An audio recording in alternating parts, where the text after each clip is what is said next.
Welcome to a WANE 15 special presentation, Veterans Voices of Northeast Indiana. Now here's your hosts, Dirk Rowley and Alyssa Ivinson. Good evening, and thank you for joining us tonight as we salute and honor our servicemen and women. We'll share stories of veterans young and old from Northeast Indiana and across the country. In our first story tonight, we meet a local vet who's in charge of her school's Veterans Day program. As WANE 15's Emily Dwyer shows us, her mission every year is to make it bigger and better. For 8 years, Casey Carr has been an administrative assistant at Irwin Elementary School. Along with her daily tasks, she also leads the charge in putting the school's annual Veterans Day program together. It's my thing. This is my favorite time of the year. For that part of her story, we go back to the summer of 2002, 9 months after 9/11. So it was either college or it was the military. Casey chose a life of service and joined the United States Air Force, training in Texas and Mississippi before she was stationed in Japan. A month later, she was deployed to Iraq, where she stayed for 6.5 months. I learned to appreciate what we have a lot more, especially being in Iraq and them being so limited to resources and supply, just food, water, having to fear for their life walking to school. Years later, back in the home of the free, the Air Force vet now works year-round on Irwin's Veterans Day program, which is growing by the year. It makes my heart warm because I'm able to give back to those that were willing to risk it all for our country. I know what they go through, so that's why I push so hard to try to get them everything that I feel like they deserve. Dozens of veterans attend the event. Many are relatives of students and staff. Each one gets a free makeover and breakfast. The program also features veteran speakers, a posting of the colors, raffle prizes, and gift bags for each veteran in attendance. I want them to just take a little small token of appreciation. He's home with them that day. A showing of honor and thanks. I know we can't give them everything that they're worth, but just hopefully they see the effort that we're trying to show them, that we are more than thankful for everything that you have done for us, for our country, for your families. We appreciate it all. Casey also views Irwin's program as an opportunity for the students to understand who veterans are and the great sacrifices they make. Military is not all about fighting, going to war. These are people that, care a lot for this country, that will give their life for this country because they believe in this country so much. Casey is proud of her service. If I have to give up my today for somebody else's tomorrow, I was willing to do that. And proud to honor veterans through this program she continues to build. Veterans can come in all sizes, colors, different environments. But at the end of the day, we had the same heart. We all had the same goal, and that was to protect and serve. For Veterans Voices, I'm Emily Dwyer. In her 8 years leading the program, Casey's more than tripled the number of veterans who attend, and she's always looking for more. A unique restaurant in Myrtle Beach opened on Veterans Day 2009. But as Megan Miller shows us, Veterans Cafe and Grill is about more than food. If walls could talk, oh, the stories they'd tell at Veterans Cafe and Grill. Now it's become just an icon. And what hangs on them is the foundation of the special fellowship that happens around these tables. Everyone on these walls has proven how big of a hero they are to this country. That's why you could say every meal served here is a labor of love for Lou and Rhonda Mascherino. They opened it on Veterans Day 2009. We're not here just for the veterans. We're here for the whole community. It's their place to come. It's their home away from home. They come here, they talk, they meet with other veterans, they swap war stories. Through the years, Veterans Cafe has become a larger-than-life walk-through history, but it's also become a charitable staple local veterans groups like Chris Tortolet's have come to depend on. People don't know how much money they have donated to this community, and tens of thousands of dollars. I mean, you were $60,000 in my center, alone that I can remember. And in return, they've backed up their beloved cafe through thick and thin. First COVID, then a 2-month shutdown over the summer as Lou battled some health issues. For me, and probably for everybody else, it's just like missing part of your soul. They don't quit. They keep on going. And each time the community helped the cafe back on its feet. We never realized how much the community felt about us. We've always done things for the community, and that was the community paying us back. That's proof, though, that what happens here stretches far beyond a bite to eat and a friendly conversation. I want to hope and I pray that this will be here for a long time to come. Even after we're gone, it should still be here. Veterans have a place they could come and get together. And as a reminder to never forget the brave men and women we owe our freedom to. They're here for a reason, and that reason is them. They are veterans and they served our country, and that means the world to us. And that was Megan Miller with the story. In the last 12 years, the Veterans Cafe has raised more than $130,000 for veterans groups. And we are just getting started. Still to come on Veterans Voices, how a Pearl Harbor survivor, now 100 years old, is a hero in his town in more ways than one. And up next, a Fort Wayne police officer also still serving in the military. He shares how both jobs complement each other.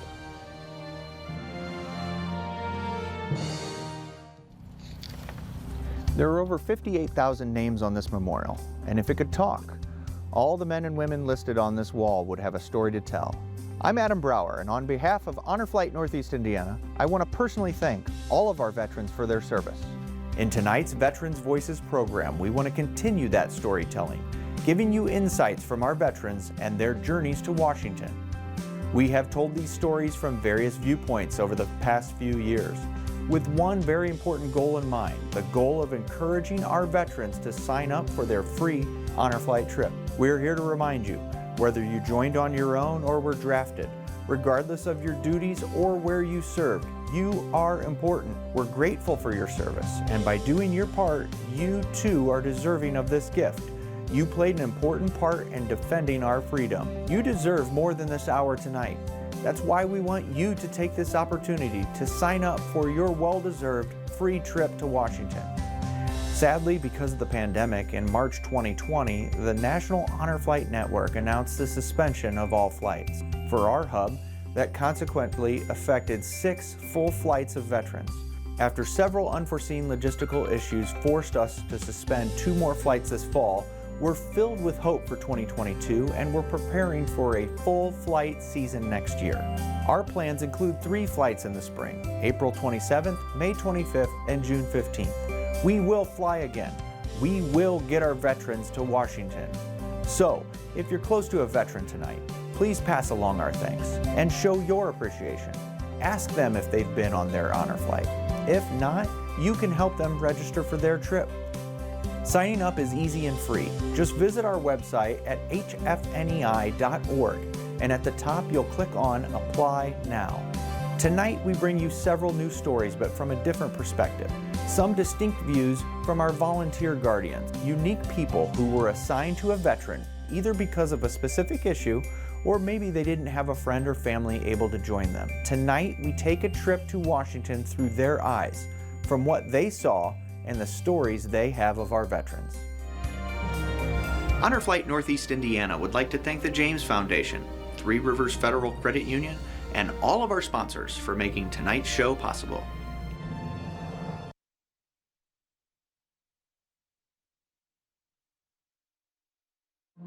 Welcome back to Veterans Voices with your hosts Dirk Rowley and Alyssa Ivinson. Tonight, a Fort Wayne police officer who also still serves in the Army is thanking all veterans who helped shape our country. As WANE 15's Brianne Boswell explains, it's why he continues to serve our community and country. For some, joining the military is an easy and natural decision. But for others, it took obstacles to get there. I grew up with a buddy who was very adamant about joining the military. He came from a military family. I was actually quite the opposite, probably because I was uneducated about what the military was all about. Went straight to basic training, and then in July of 2011, when he was in Afghanistan, he actually got hit by an IED and he died. And so that was a really big driving point for me. To be honest, at the time, I joined for all the wrong reasons. I didn't really know what I was getting myself into, and I just kind of did it, and that was in September of 2012. At 19 and going through basic training himself, McBride realized that this really was something he could do. 10 years later, and he is still serving with the United States Army, thinking of his friend each day. It was kind of a wake-up call for me, And as unfortunate of an event as it was, I think it was important for me to recognize that there's obviously a bigger cause out there. We still have soldiers in desolated parts of the world, and it's to protect our American way of life. And there's a reason why the United States is one of the greatest countries in the world. As a young man in the military, Chris realized the importance of having others around him for support. We still basically face all of the normal everyday hurdles that everybody else does. The only difference is that our support system is each other. If you didn't have each other to rely on, then it could really become a dark, dark place. He says the conversations that are had in unfamiliar places and the sense of security he feels with those protecting his back is something not many understand. We owe it to each other's families as well. You know, we left together, we're going to come back together. Both of his roles in life complement each other. I'm a reservist, and I've been a reservist the entire time, and I kind of did that intentionally because I really enjoy my civilian job. You know, I work here at the police department. Officers, especially Chris, can relate and point struggling veterans to helpful resources. We go to several calls every single day of individuals who simply just need somebody to talk to. And I think a lot of people would be surprised at how many of those individuals are veterans. Without the veterans from any of the wars or conflicts that we've had, America would not be where we are today. With as much bloodshed that took place, every single veteran who participated in sacrifice and gave their lives during these conflicts had a part in shaping the United States. And so if that's not celebrated, and if we're not providing, you know, our veterans and their families with the resources and the support that they need, then we could very well not be able to sit here and have this conversation today. For Veterans Voices, I'm Brianne Boswell. For more on Chris's deployments and his unique role he served in Guantanamo Bay, go to this story on the Veterans Voices page of WANE.com. Fighting for American allies in Afghanistan. That is now the mission for a retired Navy SEAL. Chris Horn has his story. She could have been killed. Instead, she was saved. Thanks to veterans like Lieutenant Jason Redman, U.S. Navy retired. He was a member of the fabled SEAL Team 6 and was badly wounded in a firefight in Iraq. Before that, he was deployed to Afghanistan. Redman and hundreds of other special operators have used their knowledge, connections, and technology to get people out of Afghanistan. By the American deadline, just before Labor Day, Operation Pineapple, as it was known, had helped to spirit about 1,000 Americans, interpreters, and allies away from Taliban oppression. Frequently, we would get them to the gate, and the Taliban would disperse them, firing over their heads, beating them. I mean, beating people, beating kids. Redman recalls one case where a father had been captured by the Taliban, and his pregnant wife went into premature labor. A lot of bleeding, and the individuals there did not know how to stop the bleeding. And one of the medics in the network actually got on the line with one of our interpreters and basically told the people what to do, walked them through how to stop this bleeding and save this baby. With Operation Pineapple, the mission that Redman sees as lifelong continues. We don't leave our citizens behind. We don't leave the people that helped us behind. Among many medals, Redman was awarded the Bronze Star with Valor, the Purple Heart, and the Meritorious Service Medal. For Veterans Voices, I'm Chris Horn. Redman has written 2 books on leadership and overcoming adversity. He's appeared on national news programs and given TED Talks. Still ahead on Veterans Voices, why one veteran is working to make sure Taps is played live at military funerals. Plus, Gift for his dad blossomed into a business for a Navy veteran in Wells County. Coming up, we'll take you into the workshop of Mizzle Maid.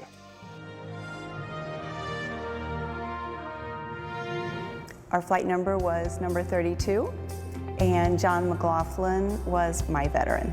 A few memories that John and I had together. I like to dabble in photography, but the big camera was not going to make the trip. So I had my phone, and so I took pictures of different memorials, different things that we did.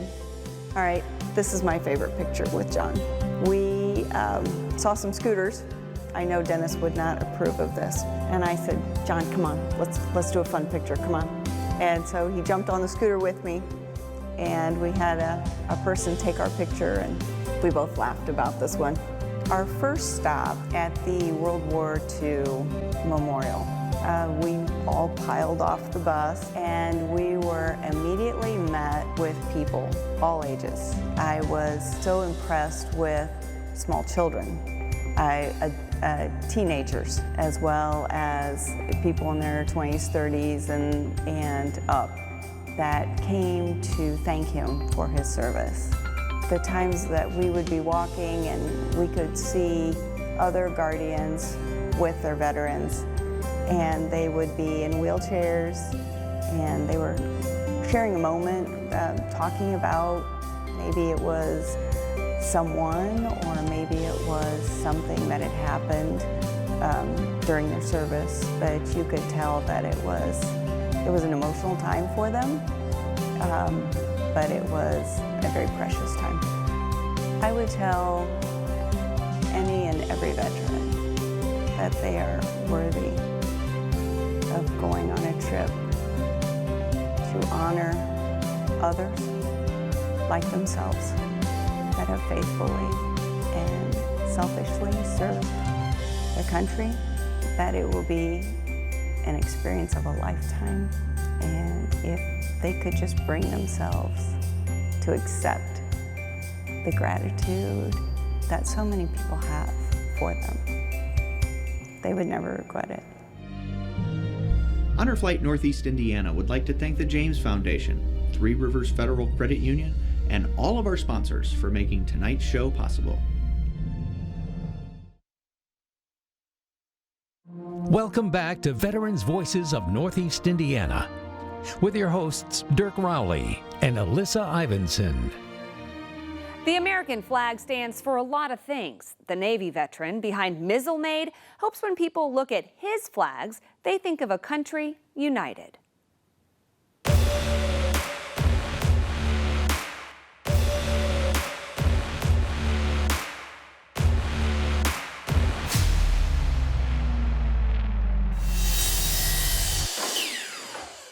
In his garage in Wells County, I'm no artist, even though some people call me that. Matt Miller makes his masterpieces. It makes a man feel 10 feet tall that you put something together with your hands and handed it to somebody and they were kind enough to spend their hard-earned money on it. You know what I mean? So there's a sense of pride in it, and, you know, it makes me feel good. Matt wasn't trying to start a business. To be honest, I got tired of buying gifts, especially for my mom and dad. And I was like, well, maybe I can build a flag or something like that. And I built one for my dad for his birthday, and I had leftover material in different colors, so I built a couple different styles, and Mizzle Made was born. Custom-made American flags. I've done purple lines for Purple Heart, green lines for Marines, Special Forces, several breast cancer awareness flags with a pink stripe. With carefully thought-out charring. I don't put the stars on until last, so nobody can say I'm burning a flag. Each flag unique. A 20-footer. It's 20 feet long and 11 feet high in Columbia, South Carolina at Carolina Western Pub. So I built several 16-footers, the one outside of Mitchell's and the one inside behind the stage also. I've shipped flags to, I think, 17 or 18 different states around the country. Each flag special. I don't keep an inventory. I don't cut anything. I don't paint anything. I wait till somebody wants it. And then I like putting it together and thinking about them when I do it. Patriotism that's personal. Matt joined the Navy when he was 20 years old. I was thankful I found the military early. Served 5 years active duty. Several deployments. Traveling the world. Been to 30-something countries. And building bonds that never break. You make bonds in the military that you don't make in everyday life. Now a civilian wildlife biologist, Matt still travels the world, deploying with the 122nd Fighter Wing out of Fort Wayne, working for the BASH program, the Bird and Animal Airstrike Hazard Team. Try to keep animals from getting hit by planes, keep the pilots safe, keep equipment safe. Still serving our country. And with each cut, spreading the spirit of that service, hoping the people who see his flags will think of our country too. That's what I want people to think about, togetherness. And I know I don't like bringing it up, but 9/11 was an ugly time for this place. But one thing it did do was bring us all together. And I remember streets being lined with American flags, and that is the U.S. that I represent. Camaraderie, togetherness, honor, courage, commitment.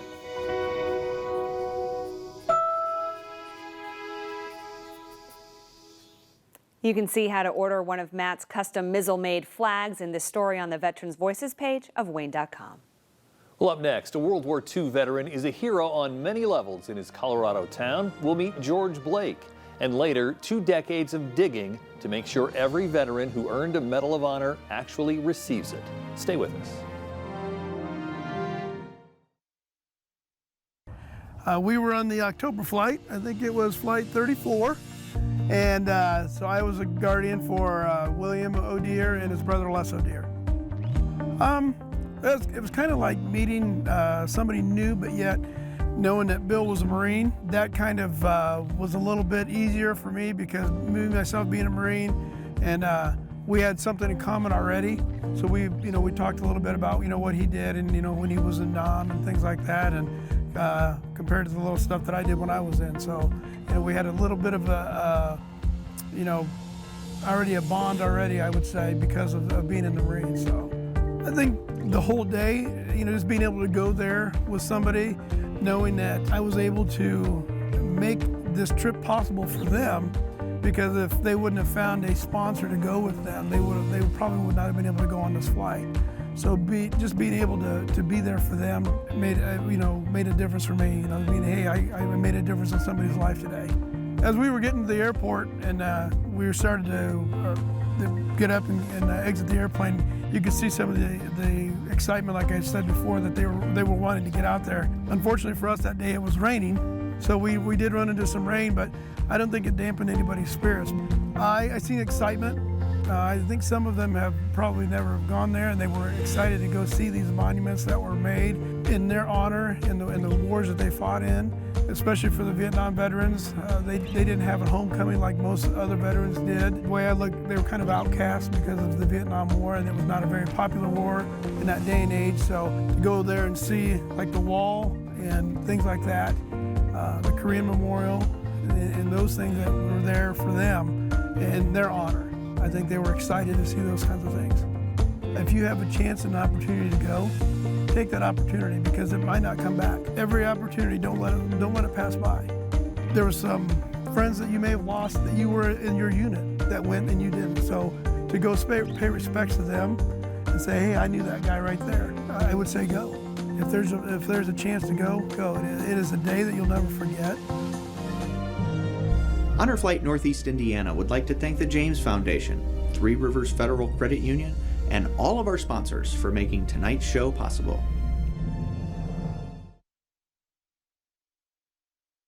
Welcome back to Veterans Voices of Northeast Indiana with your hosts Dirk Rowley and Alyssa Ivinson. He survived Pearl Harbor, and now 80 years later, this World War II veteran is still serving his Colorado community. Jeremy Hubbard shares George Blake's story. Dear Mr. Blake, thank you so much for taking the time today to read my letter. Fan mail is not the sort of thing most 100-year-olds are used to getting. There are not enough words to express my deep appreciation for you and all others who have served our nation. But over the years, notes from total strangers have appeared in George Blake's mailbox. Thank you so much. It truly means a lot to me. With gratitude for his role in history 80 years ago. He was stationed at Pearl Harbor, December 7th. I was only there a few minutes. 1941. And there was this tremendous sound. The day America was thrust into World War II. We came out of the building and the sky was full of planes. More than 2,400 Americans died in that attack. I suddenly realized they were all kids. And you could say a little part of George 19, 20, died that day too. Why you and not me? A few years ago, he wrote a poem that he still can't get through without tears. I gazed at the list of the young who died, and with pent emotions, I have cried. The tears I shed upon my cheek pose a question whose answer I seek. Why you and not me? George is the last Pearl Harbor survivor in his small Colorado county, one of the last in the entire country, which probably explains that fan mail. Very much so. And the neighbors. It is very special. Who consider him. George is very unique. He's a special dude. A local celebrity. We had a second one in town, but he died probably 10 or 12 years ago. Not to mention an outright hero. You know, he does make a difference. It's a reputation solidified even further a few months ago when this old veteran set out on a journey to serve once again. Seems a friend who works with a local charity told George there was a veteran in Britain who went on 100 walks to support healthcare workers. George's friend had an idea. He said, would you get 100 walks in by your birthday? Can you do that? I said, I think so. So I did it. Did he ever? For more than 3 months leading up to his 100th birthday, in the thin mountain air, 7,000 feet above sea level, there he was every day. People would come by and say, what walk is this? I said, oh, 31st or the 65th. To my 100th birthday. And on his birthday, he's the one who gave the present to his hometown. More than $10,000 raised through his walks to help a local nonprofit serving families during the pandemic. I didn't mind doing it. I was walking anyway, and I was able. And that's the important thing of being a veteran anyway. Ask anyone around here. Is to do what you can to make a difference in your community. They'll tell you. He's one of the very few World War II veterans still left. From Pearl Harbor to his front patio, service is who George Blake is. Thank you again for your time today. It's no wonder they're all such big fans. That will be a tremendous surprise and gift. For Veterans Voices, I'm Jeremy Hubbard. Blake can't make it to the 80th anniversary of Pearl Harbor in December in Hawaii, but he still walks every chance he gets. Up next on Veterans Voices, it's the Song of Remembrance. An Army veteran travels the country to give soldiers a proper farewell. And a cemetery in California is making sure veterans who were buried without military honors are recognized and remembered now. We'll be right back. I was a guardian for Larry Smith. I believe I was on Honor Flight 26. And I was one of 3 guardians that was guarding 3 brothers, the Smith brothers, we were told. I was so excited to meet Larry because his reputation preceded himself. I knew he was the youngest of 3 brothers. I had kind of this, I didn't know what I was walking into, but I knew I was gonna walk into a situation with a gentleman that was looking forward to meeting a lady. And so that was exciting for me. And he has a smile that lights up a room. He has a personality to fill 500 rooms. I think he's more spry than I am. When we all got off the plane, I think it was this, okay, let's go. I think that's when the excitement started really taking place. And what was interesting for me, Chris, Tom, and I all had very different experiences with the brothers. I think partially because of the men they are and the personalities they have. A handful of times that day, Larry would make a comment that he didn't feel he was worthy. You know, and sometimes he and I would have to agree to disagree and all of that. But it is kind of heartbreaking, actually, to think that there are some of our servicemen and women that feel that they're not worthy of the honor. He was blown away by how much he got to do. He was blown away by how much we got to see. He was very humbled at knowing that I was a part in what allowed him to be on this flight, so there was that. And he was very adamant. He was so glad he decided to do it. Where at the beginning of the day, he was saying that, you know, he wasn't worthy, this, that, and the other thing. And I think he had said that at one point he wasn't sure he was going to do it at all. He was so glad that he did. And he was talking about how he needed to be a voice to remind or to try to bring a call to urgency that other veterans take advantage of it. If you're on the fence at all, just jump off that fence and sign up. Let Honor Flight take care of all the other details. If you're sick and you're not sure that you're gonna make it, sign up, let us figure it out. If you want to go but you don't have someone that can go with you, sign up. Let them figure it out. If you want to go and you really want a family member to go but you're not sure about logistics, sign up. Let them figure it out. All you need to worry about is signing up. Let Honor Flight figure it out. Honor Flight Northeast Indiana would like to thank the James Foundation, Three Rivers Federal Credit Union, and all of our sponsors for making tonight's show possible. Veterans Voices of Northeast Indiana continues. Now here's your hosts, Dirk Rowley and Alyssa Ivinson.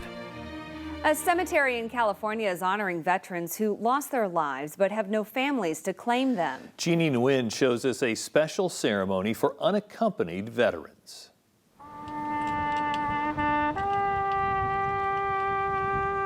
Ellis J. Bradford.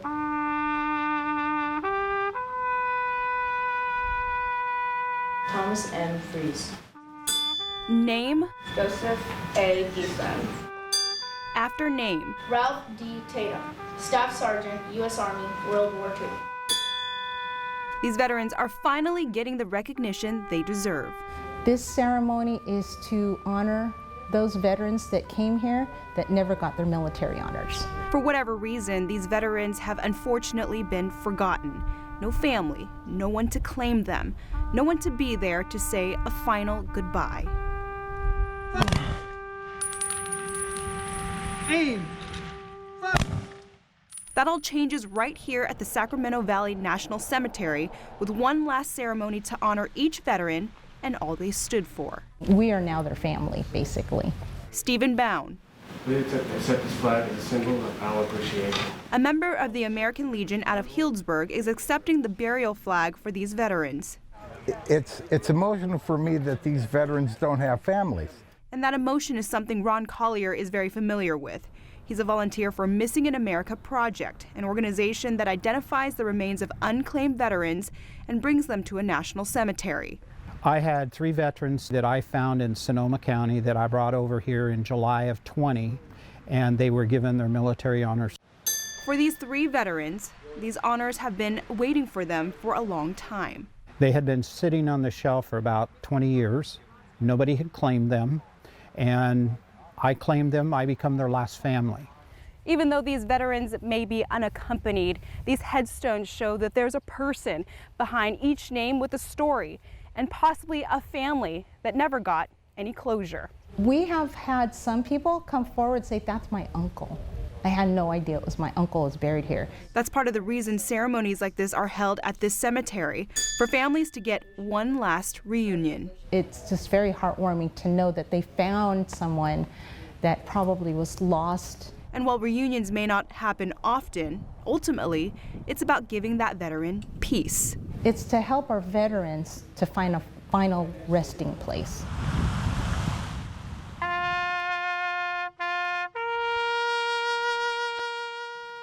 Army veteran Lash Bragan is making sure every military veteran who has passed on receives a live rendition of Taps, no matter what the circumstance may be.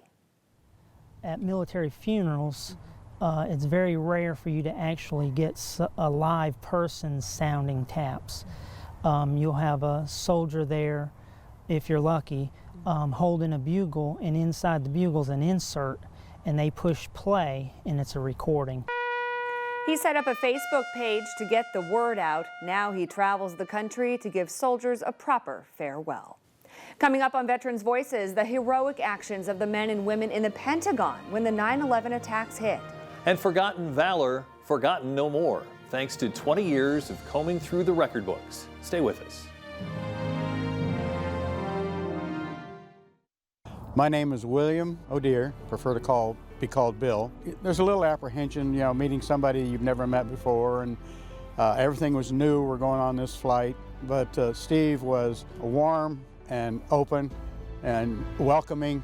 He was very easy to get to know. He's a great guide. She done a beautiful job for me, and I talked to her all the time. We visited each other, and she took pictures of us. She took me around. She seen that I got to the places where I was supposed to be. I don't think she had any trouble with me. We all stuck together on everything. I mean, I was sitting with all of them all the time, running around. Well, we had by ourselves later on, and like I said, she knows where to go. got me to the restroom and everything. and you don't have to worry about that. She'll see that you get that. That's what a lot of the guys worried about that. That was one of my problems. But no, you'll be taken care of. I'll tell you, for probably 50 years, I avoided going to the wall. I actually lived in Alexandria, Virginia for 5 years, just down the road from the wall. But I couldn't go because I felt like maybe they didn't deserve to be on that wall. I didn't know how I would feel when I stood there, and it still affects me right now. Actually, after getting there, I felt a great peace, as if they were saying, where in the hell you been? It was very emotional. I got along so good. No, I thought I was glad I went now. I mean, it's a great honor to have somebody to give you an honor like that, because I always told them, I said, I'm no hero. I said, heroes that are dead or they got bad medical problems. I said, oh yeah, but they say you're a hero. I said, don't think you're not. You need to do this. You need to sign up. You need to go there. You need to see these memorials. You're all heroes, and you're all welcome home. And that's it.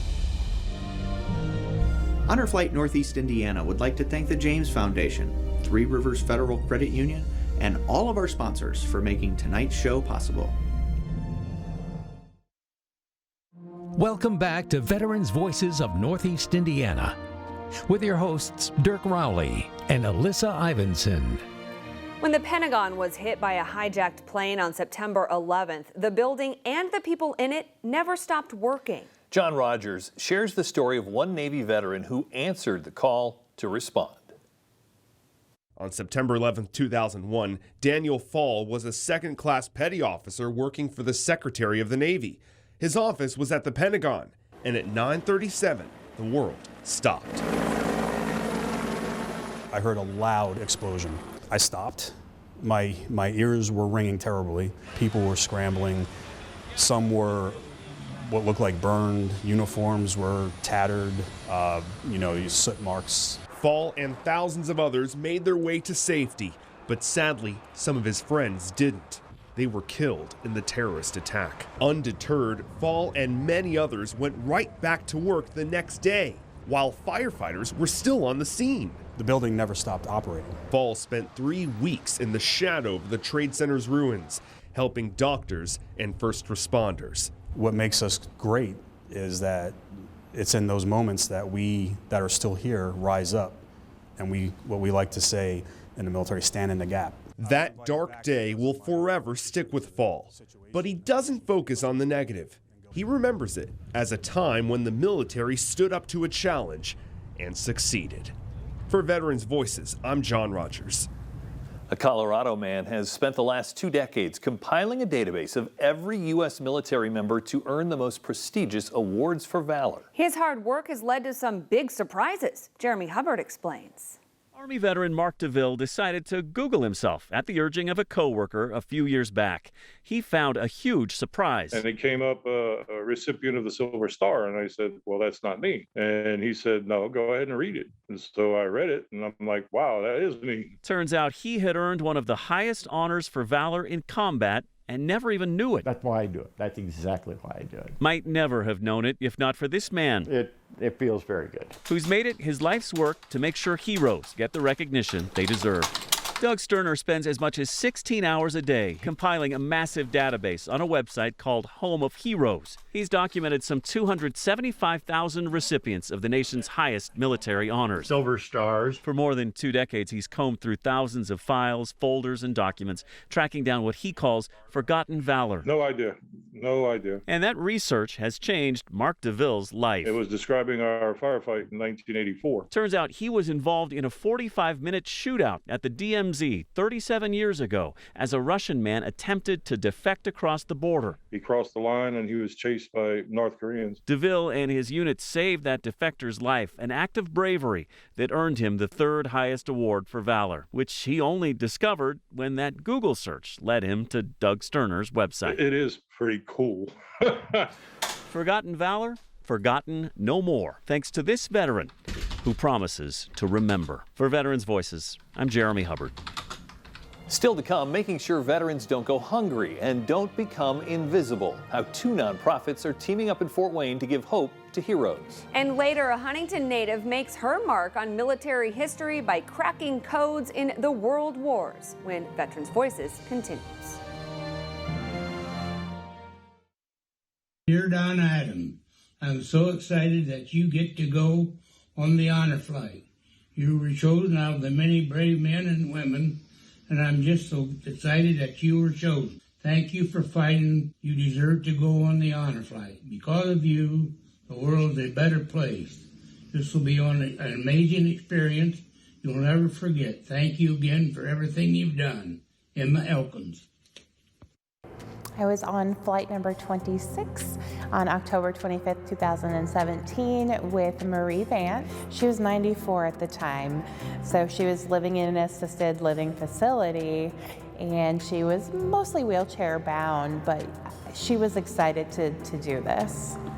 Well, we met the first time at the Texas Roadhouse for the luncheon, and we spent that time, I learned about her experiences. She translated for some very high-level people, and because of that, she doesn't even have any pictures from that time. My first memory from that morning is just how early it was. That's when I knew we were in for a very long day. But the environment was excitement. People were excited to do this and go on this and see things that are honoring them. So there was definitely a lot of excitement in the air. I found it so interesting that these strangers who shared these same experiences were able to bond over that over just one day. Towards the end of the day, you could tell that they were tired, but the majority of them rallied on and saw every exhibit that they could, and the mood was still just so high for that day. Those memories came back, and some of them were bad memories, but some of them were really good memories, and you could tell. As a nurse, that was one of the main reasons I wanted to go on the honor flight, was to help people. And I want veterans to know that there are ways that we can make this day perfect for you. Whatever your concern, speaking with your doctor, speaking with your family members or your volunteers, and working out a plan to make your day go as smooth as possible is something that I feel like every veteran can accomplish. The thought of something bad happening or something embarrassing shouldn't keep you from enjoying something that is dedicated to you. One of the big takeaways is that I think more veterans should do this. It has the potential to heal. It has the potential to have closure, or even just experience things that you didn't quite get to experience when you were younger. Honor Flight Northeast Indiana would like to thank the James Foundation, Three Rivers Federal Credit Union, and all of our sponsors for making tonight's show possible. Welcome back to Veterans Voices with your hosts Dirk Rowley and Alyssa Ivinson. 2 Fort Wayne veterans are making a difference in the community every day. As our own Pat Hoffman shows us, it's part of their call to serve long after their military service is over. Jim Garrigan and Carmen Cumberland, 2 veterans helping fellow veterans. I served in the U.S.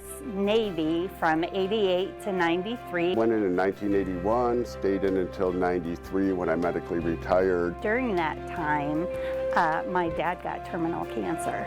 Congresswoman Jill Long was able to get me back home for a year so I could be with my dad. That kindness, shown to her in a time of need while in uniform, had a powerful impact on her. Giving back, paying it forward, that's what it's all about. Today, Cumberland is the president and CEO of Community Harvest Food Bank. She works closely with veterans groups, including the nonprofit Invisible Vets, which was founded by Garrigan.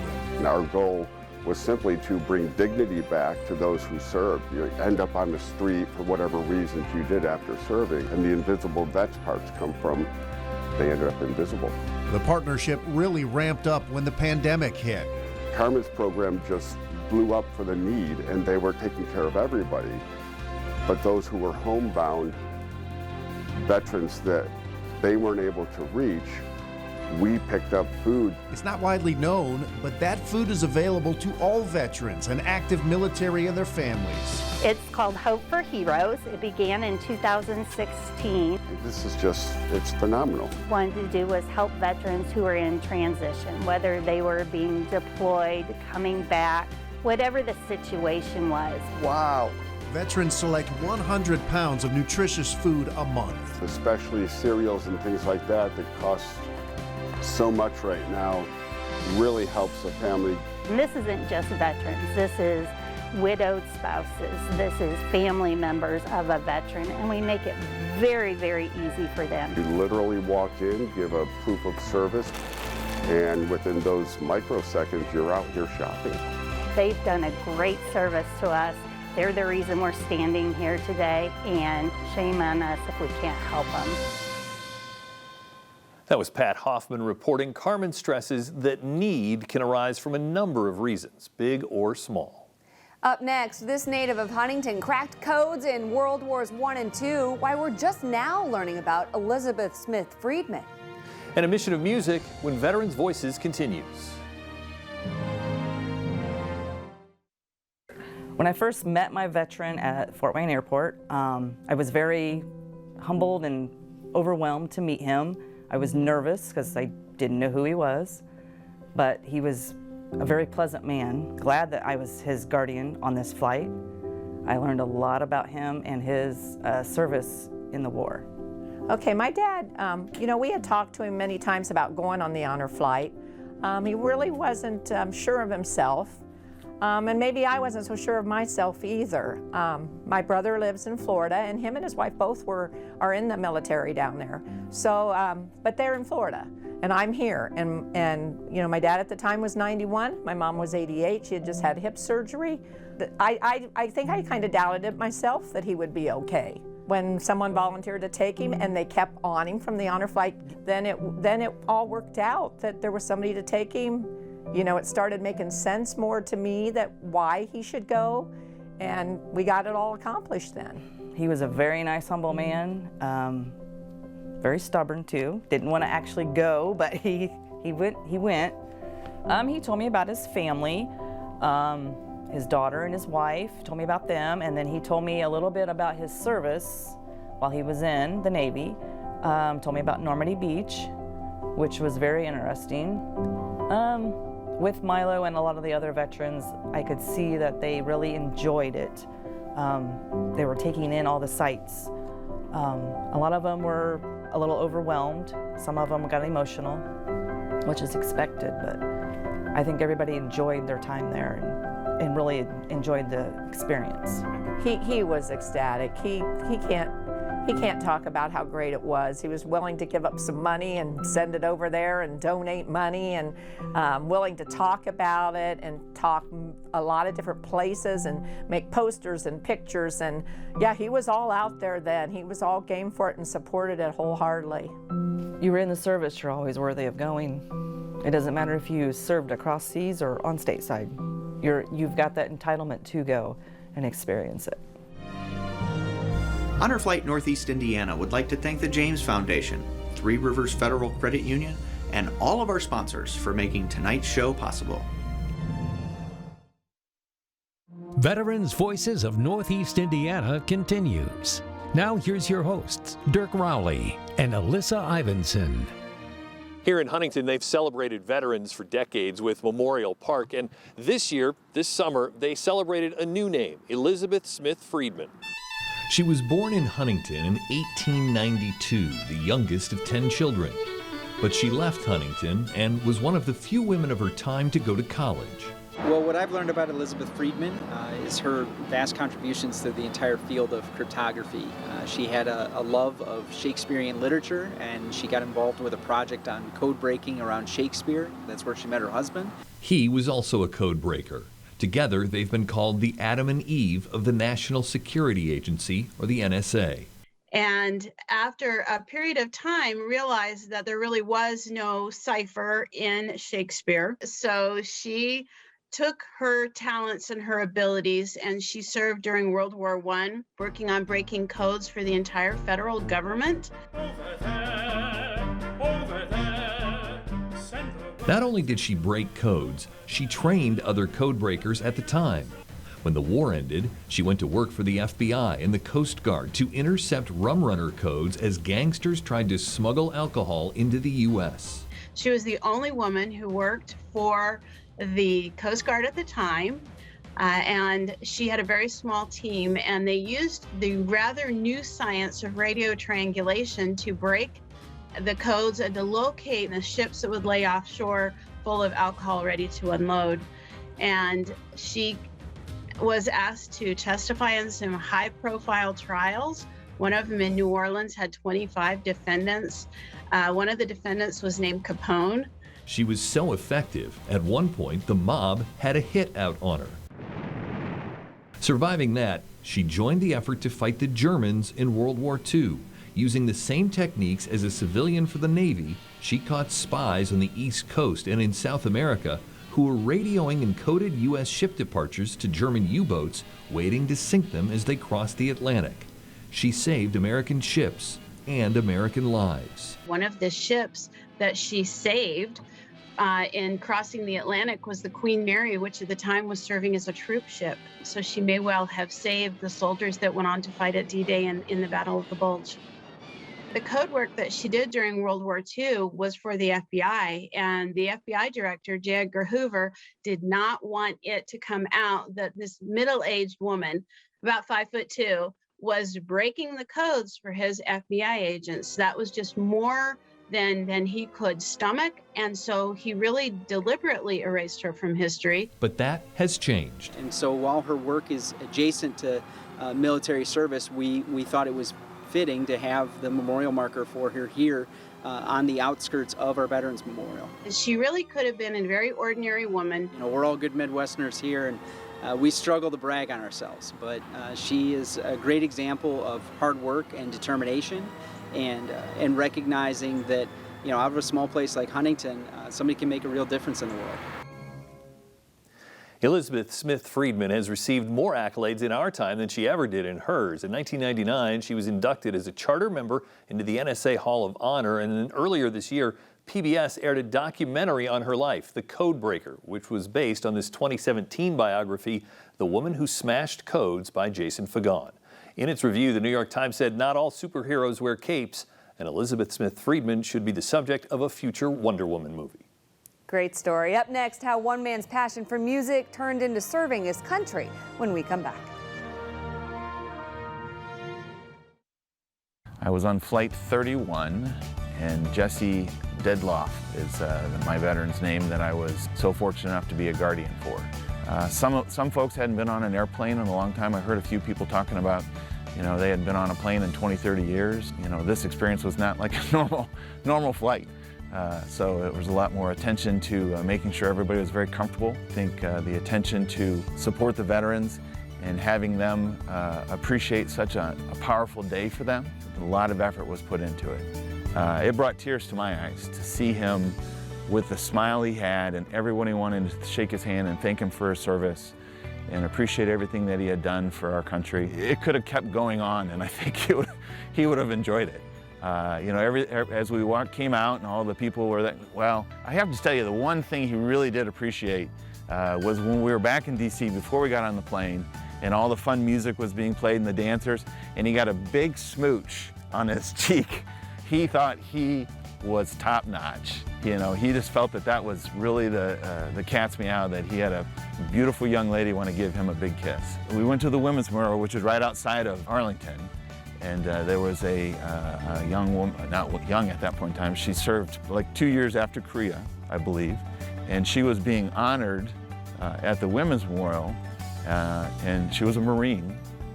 And there were several Marine functions going on at that point in time there. And these young women that were young Marines, brand new in the service, came over and presented her with this plaque. And most of them said, there was 2 of them I remember because I was close enough, they said, I would not be here today if it weren't for you. You signed your name to the dotted line saying you were going to serve this country. Whether you served it in conflict, in support, during peacetime, you actually represented, you said, I will go when you were ordered to go someplace. The fact that you didn't go someplace doesn't really matter, and you deserve to go. After the day with my wife's guardian and hearing some of the things he was saying, like I don't belong here, until he got to the final and he understood, everybody that served in our armed services should sign up. Honor Flight Northeast Indiana would like to thank the James Foundation, Three Rivers Federal Credit Union, and all of our sponsors for making tonight's show possible. Welcome back to Veterans Voices with your hosts Dirk Rowley and Alyssa Ivinson. Our last story tonight takes us to New Orleans, where a veteran there played to his passion in his military career. Reporter LeBron Joseph introduces us to Roger Dickerson.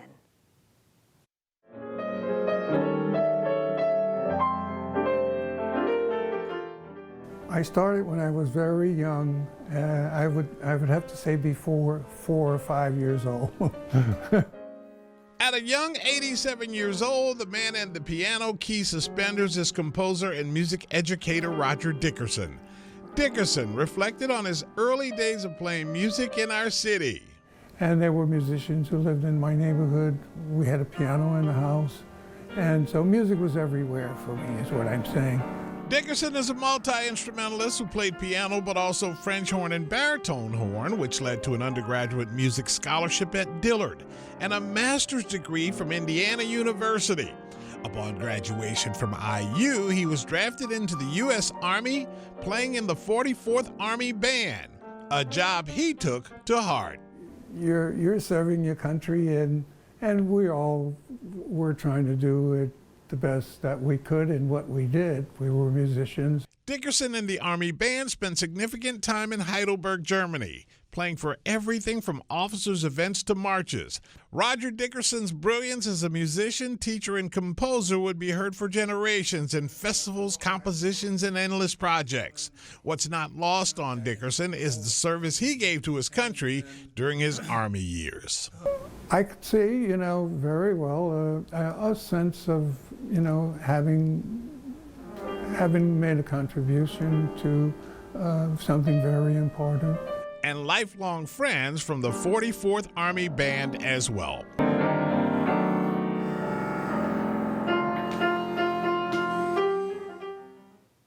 We hope you've enjoyed tonight's program. And if you'd like to see these stories again, go to the Veterans Voices page on WANE.com. Thank you for watching, and thank you to all of our veterans and those still serving to protect and defend our freedoms. Have a good night.